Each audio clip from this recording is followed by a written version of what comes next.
You see, something is going to happen. Something wonderful. My God, it's full of stars. Welcome to the Occult Rejects. In this episode, I'm very happy to have back on with me the mad scientist herself. I have got Lisa co-hosting with me, and I'm sure most people probably assume that just because of the name of the topic of the episode. Definitely sounds like something she'd be involved with. You know, this was something that Lisa had brought up to me just in passing or talking about just weird science stuff. And I actually thought it was like really important, and I found it like really interesting. And I started looking into it more, and she started telling me more stuff about it. And you know, when it comes down to it, and if you think about it, you know, birds are also huge in my opinion in mythology, and you will see it in art. These things are popping up all the time. You have some gods that look like birds, you know, especially in the Egyptian pantheon.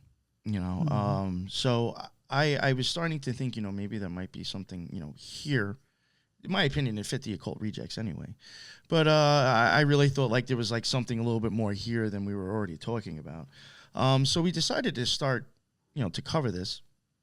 And as we got into it, I'm assuming like she found more interesting stuff. And then when I started doing, you know, my thing, I started finding some like really interesting stuff, you know, even going back to the eyeball again with birds. And she will be like, you know, getting into the vision of birds. And I guess I'm trying to think if there's anything else I want to at least touch on before I start moving on. But again, like I just want to, you know, reiterate, I do think, you know, birds do show up a lot in art, a lot in tales. Birds or animals themselves just show up in stories, and you may not think much about it. But, you know, there are a lot of times birds are involved with stuff. So I do think there might be something there. You know, and not to steal some of Lisa's thunder, but like, you know, part of it too is that birds do see more than we do. So when it comes to occult science, you know, maybe there's something up with that. And then, you know, that was like even another thing why I wanted to cover this is because science, in a sense, I do think that there is understood stuff about, you know, the basic science or way our reality works that a lot of people understand, but, you know, most of the population doesn't. You know, and just silly little basic stuff like this might all tie in to start making a big picture. But again, like, you know, occulted science in a sense, you know, occultism could just be science that people don't understand, and a few do, and they could take advantage of that. Well, some of the first scientists were occultists. Yeah. So to speak, right? What they called occultism probably was different, but I agree. Yeah, so I do think this might maybe fall under that a little bit, possibly. You know, science that isn't really quite understood. It's a little bit hidden. Not too many people know about it, so it's a cult in a sense. I guess to get going, you know, I'll bring up. Oops, sorry, I think we both did the thing at the same time. Yeah. Just for me to like kind of start it off a little bit, you know, I was mentioning before, you know, gods associated with birds and stuff. I did just for the, you know, some of the listeners who may not know, or people, you know, not big into this stuff and just started listening and don't have much of a background or understanding.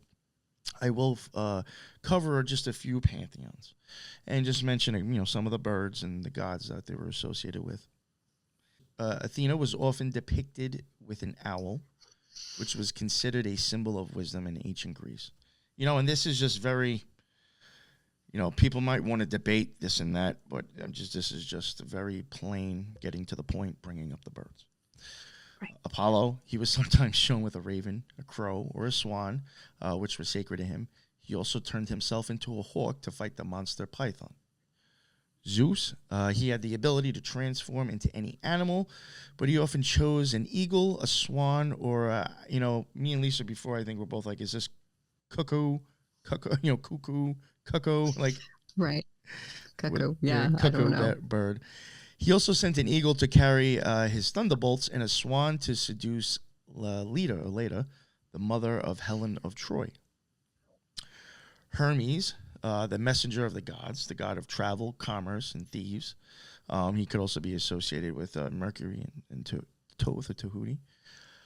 He wore a winged helmet and sandals, and sometimes carried a caduceus, a staff with 2 snakes and wings. He also had a sacred rooster, which symbolized his role as a herald of the dawn.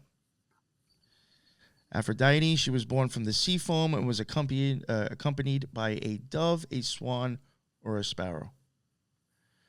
Artemis, the goddess of the hunt, the moon, and the wilderness. She had a sacred deer, a bear, and a quail. Demeter, the goddess of agriculture, grain, and fertility. She was the mother of Persephone, who was abducted by Hades, the god of the underworld. She had a sacred crane, a goose, and a woodpecker. And I included this because, I don't know, just popped up in my head thinking of birds, and Eyes Wide Shut. The piano player, his name was Nightingale. I always found that interesting. It was named after a bird. So I did kind of also look for Nightingale and other, if it pops up. In Greek mythology, the Nightingale was originally a princess named Philomela, who was raped and mutilated by her sister's husband, King Tereus. She managed to escape and expose his crime, but he pursued her and tried to kill her. The gods intervened and turned her into a nightingale, her sister into a swallow, and the dude into a hawk.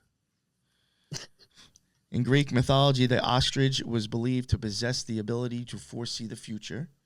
Its keen observation skills and intuitive nature made it a symbol of divine knowledge and foresight. Similarly, in African folklore, the ostrich is seen as a creature of great cunning and resourcefulness. Now, getting into Egyptian. Horus, he was often depicted as a falcon or a man with a falcon's head. Ra, the sun god, who was sometimes shown as a falcon or a man with a hawk's head.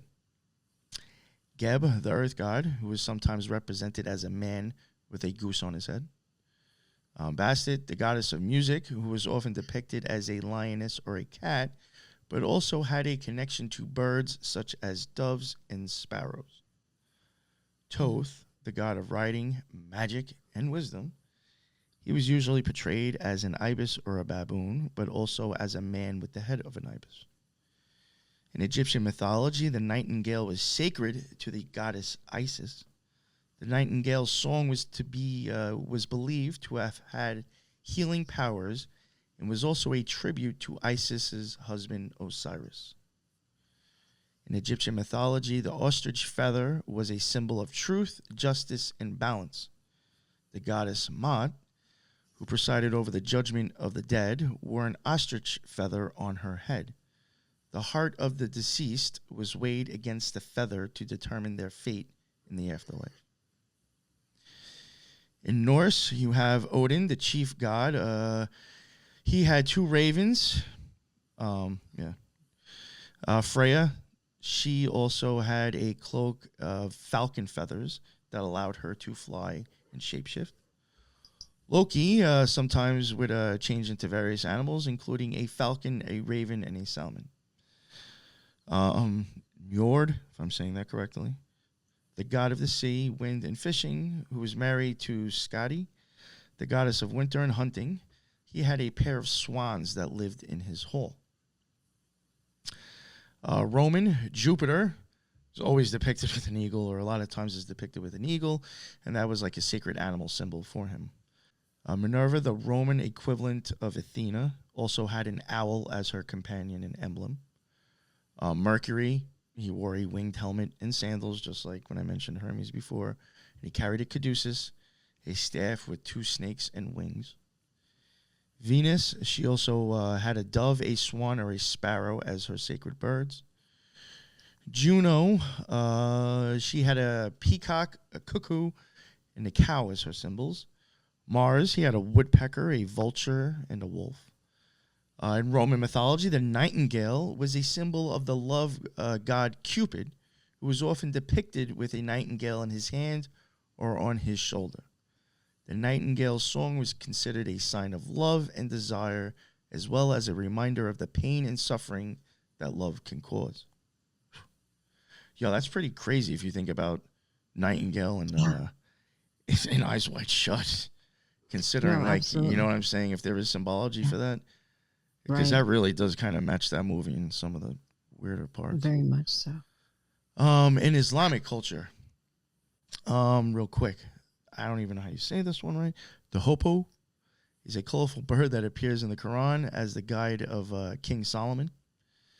The nightingale is a bird that sings songs, especially at night. It is often associated with love, poetry, and mysticism in Islamic literature.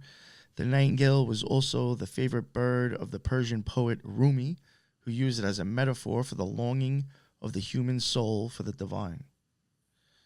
The peacock is also shows up. It's a beautiful feathers and its majestic appearance. It is sometimes considered a symbol of pride, vanity, and arrogance in Islamic culture because of a legend that says the peacock was the cause of the expulsion of Adam and Eve from paradise. And the raven is sometimes shown as like bad luck or death in in Islamic culture sometimes. But yeah, I just wanted to cover just some of those, and especially because, I mean, it just worked out to where the birds that some of the ones we were going to cover, regardless for specific reasons, either the chorus or something different about their eyes, a lot of them happen to show up on this list. So I thought I'd put this out there first. All right, so the rest is yours, and you can take it away for now. Okay. So I think the way that we started talking about the dawn chorus was because I experienced going to somewhere to listen to the dawn chorus itself. I traveled because I'm in Texas, and so I traveled up to the Panhandle, and there's a place called Palo Little Canyon, and that's why I put the pictures up here. And the picture on the right hand side pretty much depicts exactly almost where I was sitting. This is not my picture, but this is the canyon at which the sun comes over and it spills over or whatever. And so this particular time that I went up there, and it was during spring break, so it's right at the spring equinox, and the air is still cold and whatnot. But I got up early from the campsite or whatever, and we made our trek all the way up to the overlook to where you could see over the canyon. So it's kind of like a flat area, and then it drops into a canyon, and then another where the sun's going to come up. And so we got there about 4:30 in the morning to be ready to listen to the chorus, because this is what, everybody had said, that the dawn chorus starts like at least 100 to 80 minutes before the sun even rises. And so we get there, and it is pitch black. I mean, just completely dark. And then the silence was so deafening. Like the silence was so loud, you couldn't hear anything, which was incredible to me. That was impressive. And then it's almost like the sky's playing tricks on you because it's so dark, but everything is so silent, so calm. And then all of a sudden you hear like a chirp.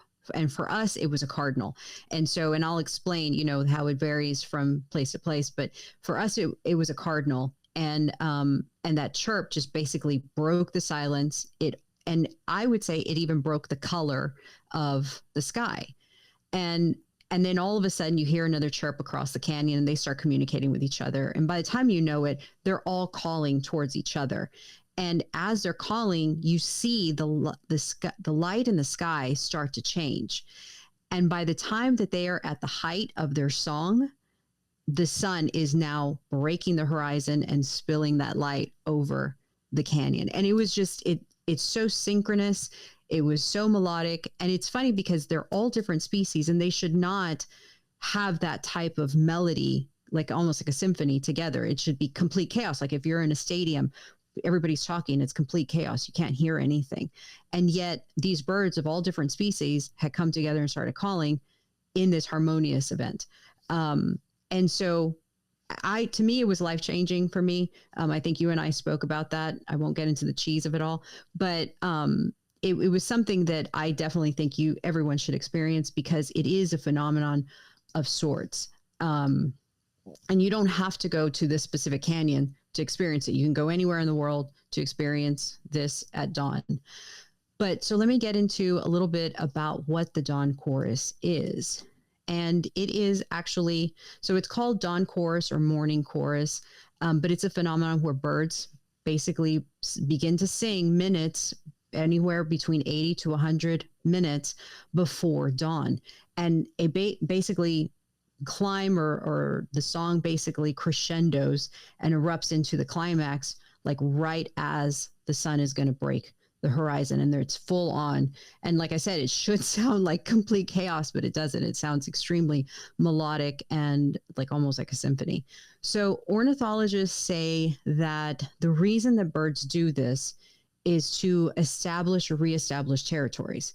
They want to see who made it through the night, you know, calling out across, you know, seeing, hey, did you make it? Did you make it? Did my girl make it? You know, kind of whatnot. And then also it's typically going to happen in the springtime. And this coincides with their mating season. So this is what ornithologists say, right? In all the papers that I read and what have you. One of the other things they say is that because the weather is cooler, the air is cooler, sound carries better over cold air. And so therefore the actual calling and communicating to each other is more effective this way. But, and you know, if like after a rainstorm, the temperature drops, it gets cooler, that's when you start to hear birds singing. So they kind of associated with that. But predominantly, they are saying that sunlight triggers the vocalization, that when the sun comes up, that's when they start calling to each other. A majority of the birds that do participate in this are males. Males are going to be the loudest.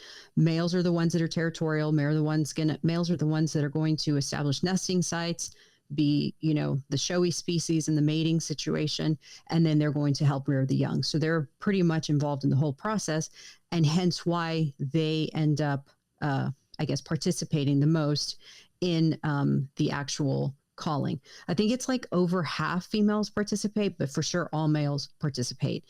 And so in the temperate regions, like, so you have the equator, like what we're taught, the equator, right? And then you have the temperate regions that are furthest away from the equator, where you actually experience seasons. You're going to hear the dawn chorus start around spring, carry all the way through summer into fall, and then completely almost be absent in the wintertime. But around the equator, you hear them all year long, right? Because they don't really experience a wintertime. But the singing in these equatorial lines, it's predominantly at dawn when the sun is rising. So even there, they show evidence of having a dawn chorus where there is no seasonality. So I thought that's pretty interesting. The other thing was in Europe. The UK is the one that coined the phrase, the dawn chorus. And usually their birdsong peaks around April and May, whereas in North America, it's like March and April. And I think it has to do more with, you know, the sun and where you are in the latitude and so forth. So the individuals that do participate in the dawn chorus, because you covered them in the gods, and then also you're going to cover them in the Gematria, is it's the blackbird, the song thrush, grosbeak's sparrow you mentioned with Venus, which is interesting because Venus is the first star that you see in the morning. And so you hear the sparrow calling in as well. The cardinal also, for me, it was the cardinal there in Palo Duro Canyon. One of the things I forgot to mention was that where you are in North America is going to dictate which bird is going to call first. I believe like in the Northeast, it'll be the robin or the blackbird, whereas in the Southern Central, it'll be the cardinal. And then as you move over to California, it will be another species. I'm not even going to guess because I don't know, but it's going to vary, but it's going to be among these types of birds. These types of birds are songbirds. So they're obviously going to be the ones singing, but also these birds are considered passerine birds. Passerine birds. You think the Orioles are at least in Baltimore or no? Maybe. I would hope, right? Yeah, exactly. I would hope so, right? Because why even name, the Orioles after him, right? But I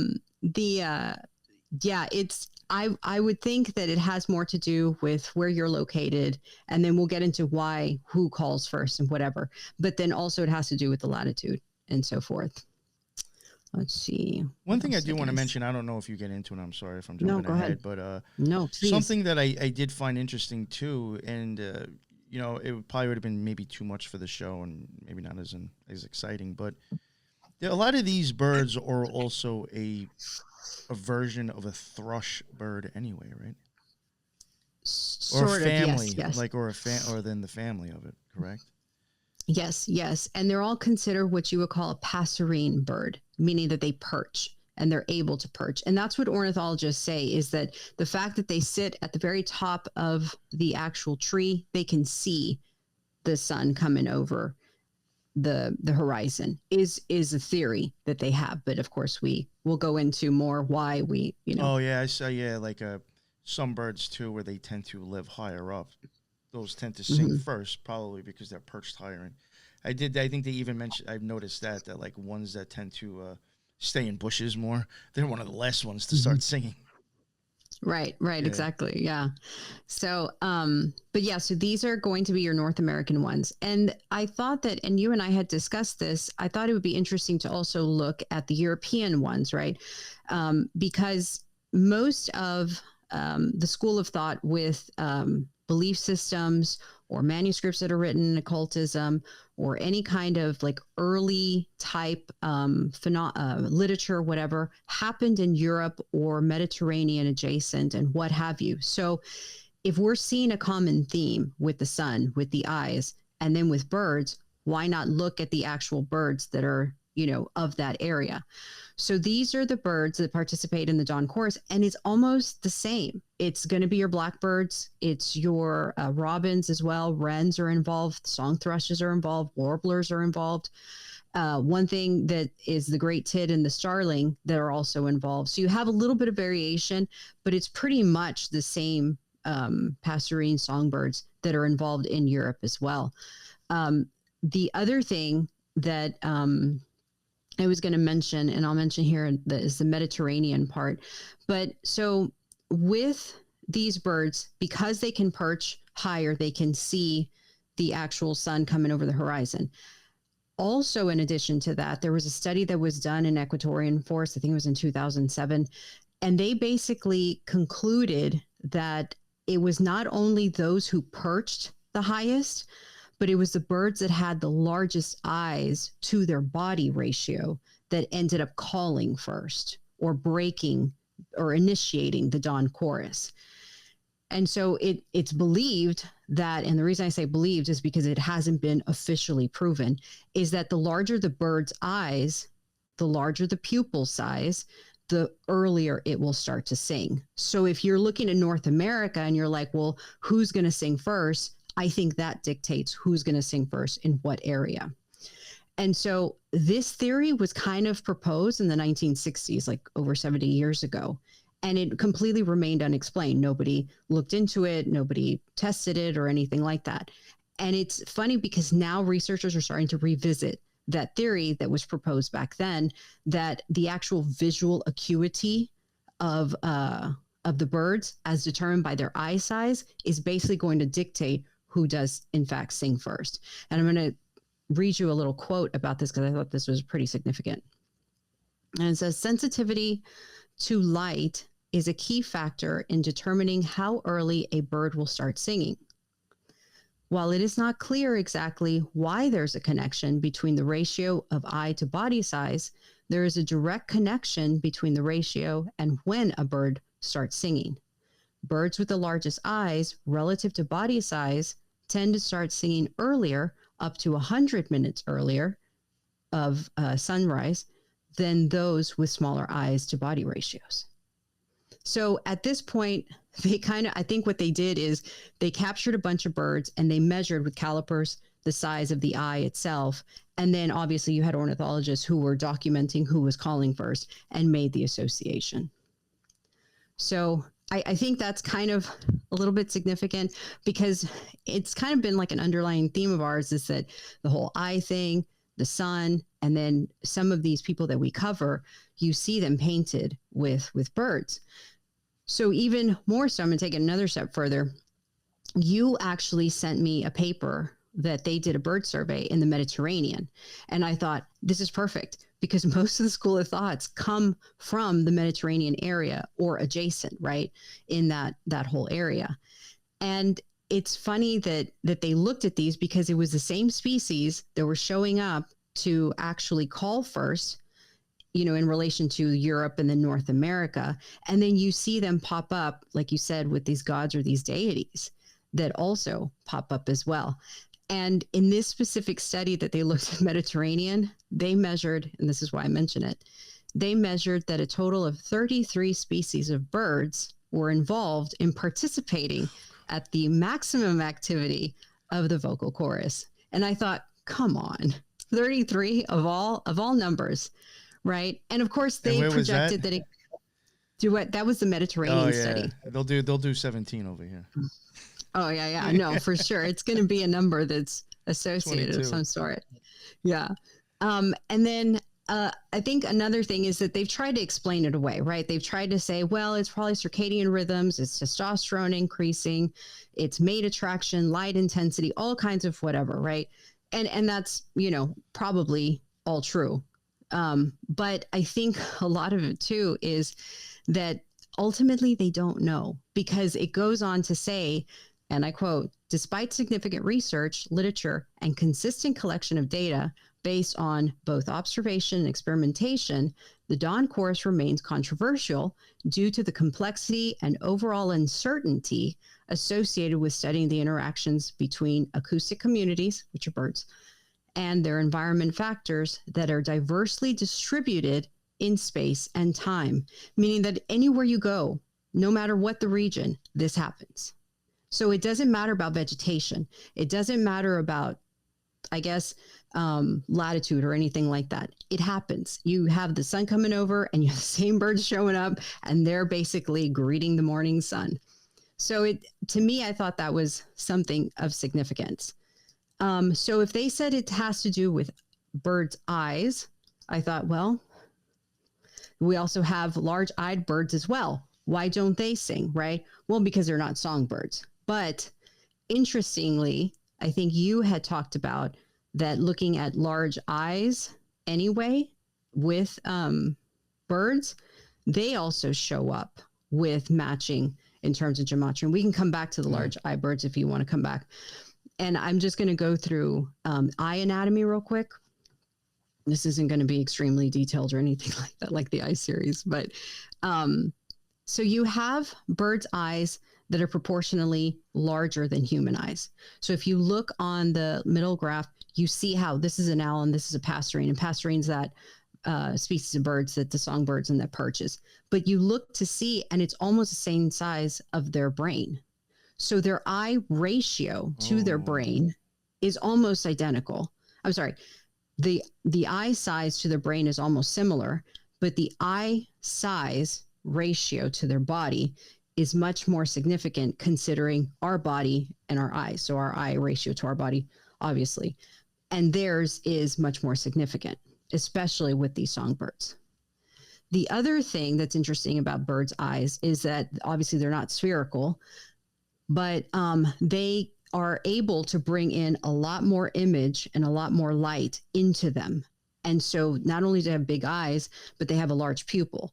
So you can have like a great image coming through and then having a lot of light coming through because of the pupil itself. I think if you watched our eye series, we talked about the fovea and the macula and whatever, and the density of cones and photoreceptors in a certain area. So these songbirds and a majority of other birds have like twice as many photoreceptors than humans do. So they've already beat us out on that part, right? And I think hawks also have much more cones than we do in the retina and so forth. But one of the things that's interesting about the photoreceptors is that they have highly specialized rods, 2 types of cone receptors, and 4 types of cones. So they literally are tetrachromatic in their color vision. We are only trichromatic. We only have 3 types of cones. We only see blue, green, and red. Whereas with birds, especially the songbirds, they have 4 types of cones. They see green, blue, red, and UV. So they are able to see the UV spectrum of the electromagnetic spectrum. So that already in and of itself, they can see something we cannot. So that already has you like, okay, well, this separates us. And, you know, when they have the whole talk about eyes to see or have eyes to see, we don't have the eyes to see like they do in terms of like the UV spectrum. So with like their photoreceptors, they can see UV light. I believe that the scale at which they can see is like 300 nanometers to about 700. We can only see like 550 to 700. So they already can see over 250 nanometers more than we can. And then if you look over on the right-hand side, you can see what birds see that we don't. So this is the image of a starling. On the left-hand side of that image, we see a regular starling that's black with spots of yellow or whatever. On the right-hand side, you see exactly what they're seeing, how the actual feathers themselves look like, not iridescent, but have this like UV shimmer to them.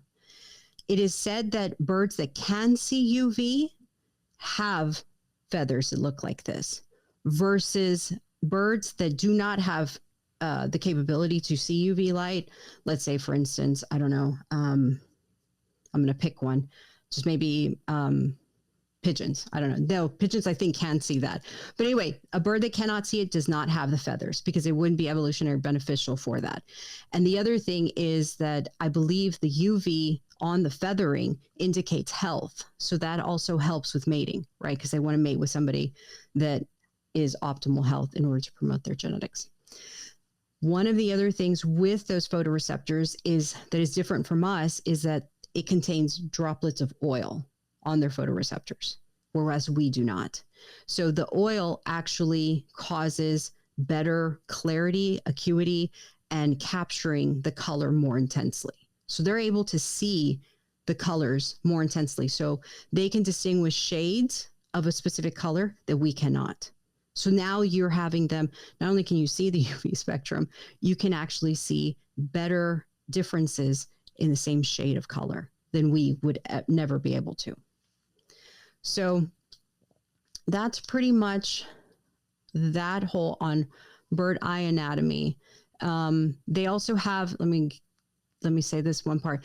They also have this piece inside of the eye that's called the pecten oculi, and that has like blood vessels going through it, and that also facilitates the vision because it supplies much more oxygen to the retina, and the retina is obviously needing that oxygen, but it also provides like pH regulation, stabilizes the vitreous. I mean, it's just much more efficient than ours ever is.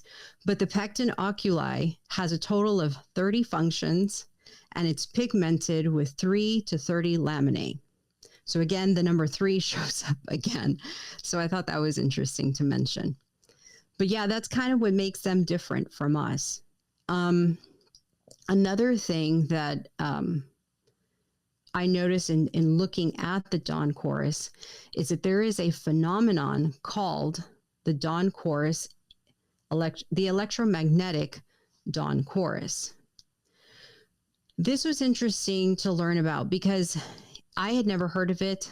I don't know if you had heard of something similar, but it basically is something that occurs only at dawn. And so it's a change in the electromagnetic spectrum. And when you, I believe, try to capture it, it sounds like chirps and calls, whistles, sometimes musical, like a bird, which is kind of weird that exists within what is in the area. And so it's the phenomenon that basically causes the aurora. So like the aurora borealis, the northern southern lights, this is pretty much, you're seeing the electromagnetic waves as vibrations. And if you hook up like a radio, you can pick up this sound. And I believe you actually need some kind of apparatus like that to even listen to this. the way that it was discovered was I think it was during World War I, that there were amateur radio operators that were hearing a sound and they were looking for enemy communication or whatever, but it picked up a sound that sounded like a chorus of birds. And so they nicknamed it at that point Dawn Chorus. But it only happens in the morning, and it's a change in the electromagnetic spectrum. There has been speculation, and I believe they sent probes out to see where this actual sound is coming from. And they said that it originates from the Van Allen belts, which, what have you. But all it is a chorus of waves or electromagnetic waves that consist of like rapid succession and have intense ascending tones. So it reminds me of when you're like trying to listen to the Dawn Chorus and how everything basically crescendos up until the moment that the sun breaks the horizon, and then it tapers off. And it's the same type of characteristic that the electromagnetic Dawn Chorus exhibits. My theory is the birds see this and are basically putting out vocally what they see. That is a theory of mine. Nobody has said that before. I haven't read that anywhere, but that is my theory. So yeah. I'm wondering, like, do you think they can hear it by visually picking it up? Yes. Yes. Because like I don't, I mean, because looking in the chat, I may have missed you actually specifically saying. Oh, okay. But because sometimes I get lost. That's why I do hate going live. So That's okay. I don't want to be bringing up something you're like, yeah, I already said that. That's okay. But No, that's okay. I'm pretty sure you were telling me that they also suspect, it's a theory that birds pick this up due to their pupil and the electromagnetic frequencies. They believe that they may be able to see this electromagnetic spectrum change because of the fourth photoreceptor that they have, that they can see the UV spectrum. But then also on top of that, they also have larger pupils, like you said, which allow more light in. So it's all of the above, I think, that they can see this UV change and quote unquote see at the same time. Well, that's even like why I use the Occult Rejects intro. If you were to actually like pay attention, or like, I forgot like the name, I got that from something that was like a long time ago, showing how sound was put onto an image. It's rather interesting. Like the image technically has sound. It's a little weird, Yes. Yeah. I think so. I definitely think so. And I think in essence, I had no idea that they had UV capabilities. I had heard about it. I didn't fully understand it, but I didn't know that it was also specific to songbirds. And I didn't know it was specific to the birds that were actually singing the Dawn Chorus. So this in of itself to me was like, wait, what? That actual songbirds had this capability and they were the ones singing at dawn. And it sounds like they're greeting the actual the sun. Oh, and another thing that I was going to mention, I saw because you posted something about Teresa. So in Canada, the Inuit, I believe, tribe or something like that, they have something associated with this as a spiritual event, and they only experience it, or this aural chorus, during cold and windless nights. Again, going back to the cold, the springtime, the clarity of hearing something, and the fact that these sounds are associated with spiritual events of these tribes in that area. So I thought was pretty coincidental. Yeah, I definitely find this whole situation with the birds very interesting. And again, going back to the things I said in the beginning, again, even some gods are even just associated with birds to begin with, or being able to fly. I mean, I mentioned, Hermes and Thoth before. I mean, technically, you even toss Icarus in there. I mean, he had wings on his ankles, right, or whatever. I mean, he was flying from there's still wings involved.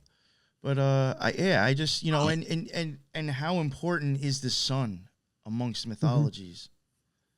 Right. Exactly. And maybe they can see it more and better. And that's why they were used in with these deities to be associated with the sun. I don't know how many thousands of years was like the sun, the main god or main thing, that's better come back or we're going to die, supposedly. Right. Yeah. And none of this has been proven. That's another thing. None of this has been actually proven. All they have for speculation is eye size, and these are the birds involved. That's it. All right. So at least at this point, I mean, I think this was at least educational. You learned something you probably didn't know, and maybe some people did already. But, hopefully you got something out of this, just regardless of what we covered already. I am going to get into the Gematria part of the show, and then we'll be wrapping it up after that. This wasn't going to be a long episode. We probably figured around an hour. Since I have time, I might go into this a little bit more. I was going to just basically kind of run through it, but I do have time. I was going to start running some of these bird names through Gematria. Now, I when I had the idea, I was going to start taking like the Latin name or like all those like specific names. And then I was thinking like this is going to take forever. Because like there'd be like probably multiple ways I'd have to run like the bird if I really wanted to get specific and do it thorough, at least on my liking. And I was kind of procrastinating on that because I really didn't want to have to do it. And then I was like, you know what? I'm just going to take like the English name of most of the birds and just run them and see what happens. And when I do cover the Gematria, a lot of times I may just cover the English. And again, I do find it interesting that almost everything that I found that is going to point back to the eye again is in the English, which is what I suspected. If I was taking the English version of a Latin word, right, I would assume if the Gematria is going to match, it would show up in the English, not the Hebrew, And that's exactly what happened with what I'm going to show. So all that said, I ran black a red start. In Hebrew, it was 496. In English, 804. And simple, 134. This one was just covering it anyway. I found something. I thought it was interesting. Hebrew, you got Gold Keys, Texas, Soulmate, Fairy, Goyim, Crescent Moon, Stonemason, Magic Square, Blue Dress, Smurfs. In English, you got 84, Tree of Life, The Voice of God, Veterans Day, Chinese Balloon, A Twin Soul, and March 11th. I just included that one because I thought it was kind of interesting. But then, like, the rest of the ones I'm going to go through, it was, like, actually not hard at all. And you're going to notice a lot of these birds were the ones that we showed, too. And I even read earlier. Red Start. That will be 460 in Hebrew, 630 in English, and 105 in simple. Now, when you go to English, it matches the caduceus. It does also match flamingo, another bird, and it matches the hyaloid canal. Hyaloid canal. So right there, you're also getting an eye part, which now also matches flamingo, which I found interesting. Because if you think when the canal goes to bend to adjust for the pupil changing, it would kind of go like a flamingo's neck. Yeah. So, interesting. That's cool. Yeah. Blackbird. That is 131 in Hebrew. And then the English is 372 and simple is 62. English, you will also match cardinal. And you will match placata, which is another part of your eye. It also matches Elohim, Kofifi, Inpu, which is another god, Mason, Jordan, Queen, Torah, Madonna, Jay-Z, Poland, Fibonacci, Black Magic, Terra, which is another god, Amun-Ra, An-Hur, Medicine, Arcus, Hestia, and Nisoi. Those are all other goddesses too, gods. Then you go on to cuckoo. That in Hebrew is 316, English 408, which I find interesting with that because that's like the path of Tahuti for me, 4 to 8 or 8 to 4. And simple would be 68, That'd still be on the path.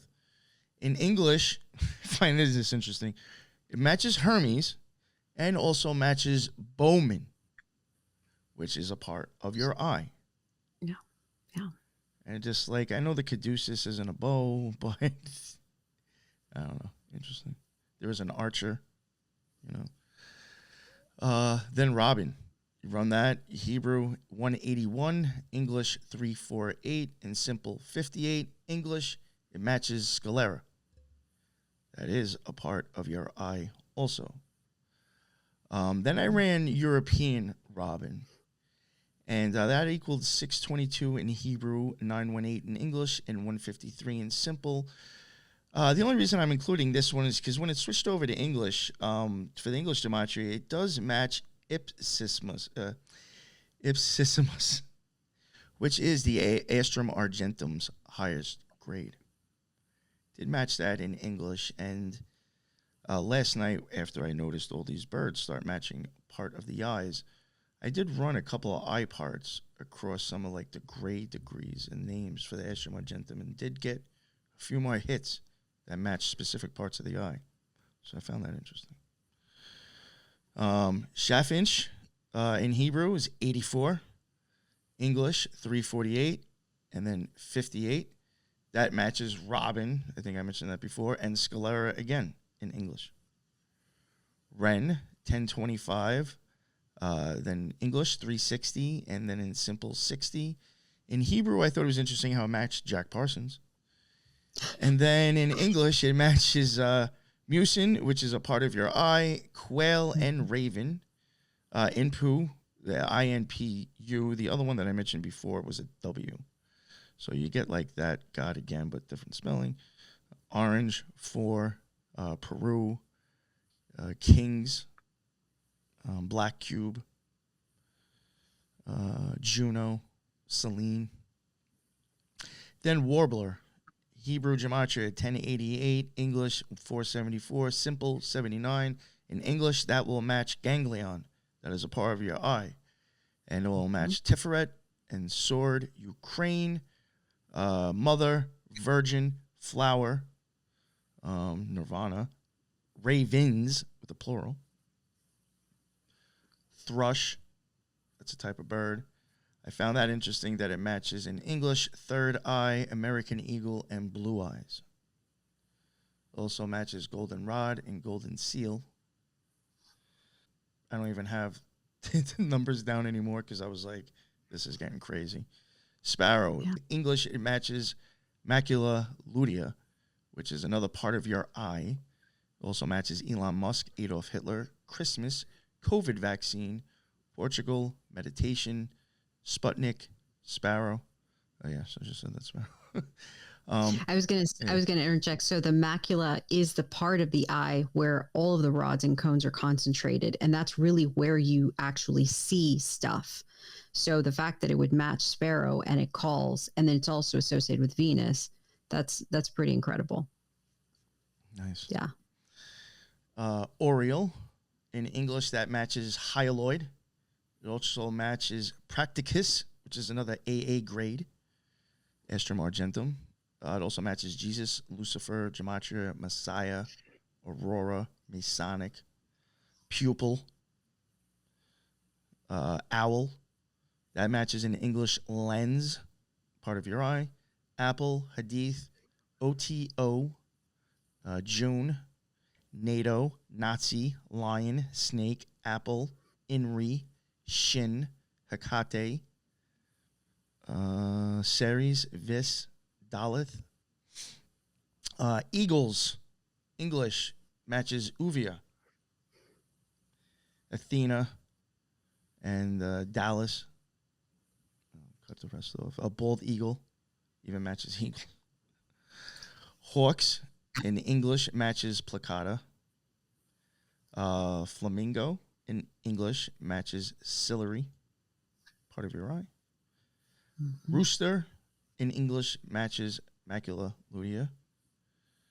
Swallow, in English, matches hyaloid canal. Might have said that before. Sorry. Vultures, in English, matches crystalline, which is also a part of your eye. And the hopo in English matches hyaloid as well. Yeah. So That's interesting. I thought that was very interesting how a lot of those birds that we just covered actually match parts of the eye as well. I think you had said something about the vulture matched the Necronomicon or something, which I thought was interesting.